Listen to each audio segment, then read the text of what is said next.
செம்மணி, சித்துப்பாத்தி, அரியாலை, மனித புதைகுழி அகழ்வு பணிகள் 3ஆம் கட்டத்தின் 3வது நாள் அகழ்வு பணிகள் தற்போது வரை நடைபெற்று வருகின்றது. இந்த அகழ்வு பணிகள் இன்று காலை 8 மணிக்கு ஆரம்பிக்கப்பட்டது. இன்றைய அகழ்வு பணியின் பொழுது ஏற்கனவே அகழ்ந்து எடுக்கப்பட்ட எண்புக்கூடு இலக்கம் 211 மற்றும் எண்புக்கூடு இலக்கம் 220 பகுதி அளவான எண்பு எச்சங்கள் துப்புரவாக்கப்பட்டு அடையாளமிடப்பட்டு அகழ்ந்து எடுக்கப்பட்டு நீதிமன்றத்தின் கையிருப்புக்கு ஒப்படைக்கப்பட்டுள்ளது. இதே வேளையில் ஏற்கனவே வடமேற்கு பகுதியாக அகழ்வு பணிகள் ஆரம்பிக்கப்பட்டிருந்த நிலையில் சில எண்பு தொகுதிகளின் இருப்புகள் அடையாளம் காணப்பட்டிருக்கிறது. எத்தனை எண்பு தொகுதிகள் காணப்படுது, என்ன விதமான நிலையில் காணப்படுகின்றது என்றது சுத்தப்படுத்தப்பட்டதன் பின்னரே முழுமையாகவும் தெளிவாகவும் கூற முடியும். இந்த அடிப்படையில் இந்த அகழ்வு பணிகள் நாளைய தினமும் தொடர்ந்து இடம்பெறும்.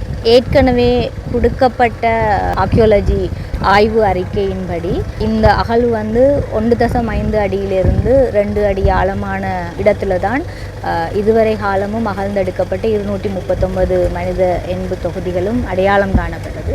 ஸோ அந்த அடிப்படையில் அந்த அளவீட்டின் அடிப்படையிலேயே ஜிபிஆருக்குரிய ஸ்கேனிங்குடைய ரிப்போர்ட்டும் கிட்டத்தட்ட ஒன்றிணைந்து காணப்படுதலால் அகழ்வு பணிகள் நடைபெற்று கொண்டிருக்கையில் எவ்வளவு ஆழம் இனி வருமென்றதை இனி அகழ்ந்தெடுக்கிறது மூலமாக தான் தீர்மானிக்கலாம்.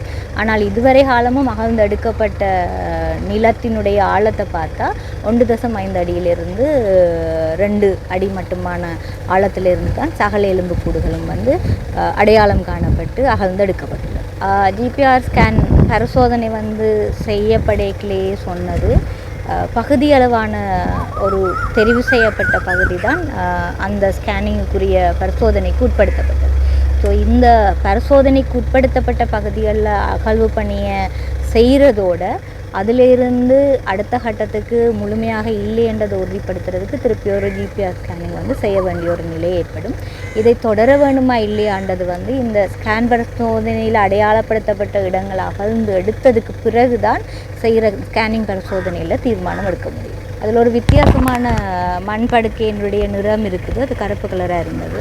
இப்போ அதில் ஏதாவது சான்று பொருட்களோ அல்லது எண்பு தொகுதிகளோட பகுதிகளோ இருக்குதா இல்லையான்றதை பார்க்குறதுக்காக வேண்டி ஒரு தெளிவான முடிவுக்கு வர்றதுக்காக வேண்டி தான் அந்த குறிக்கப்பட்ட மண் பகுதி மாத்திரம் அரித்தெடுக்கப்படுற ஒரு செயற்பாடு நடைபெறும். ஒரு சின்ன நெட்டொண்டு கண்டுபிடிக்கப்பட்டது. அது மண்ணினுடைய முதலாவது தொகுதி மட்டத்தில் தான் இருந்து எடுக்கப்பட்டது. எலும்பு கூடுகள் அகழ்ந்தெடுக்கப்பட்ட பகுதியிலிருந்து அது கண்டுபிடிக்கப்பட்டது.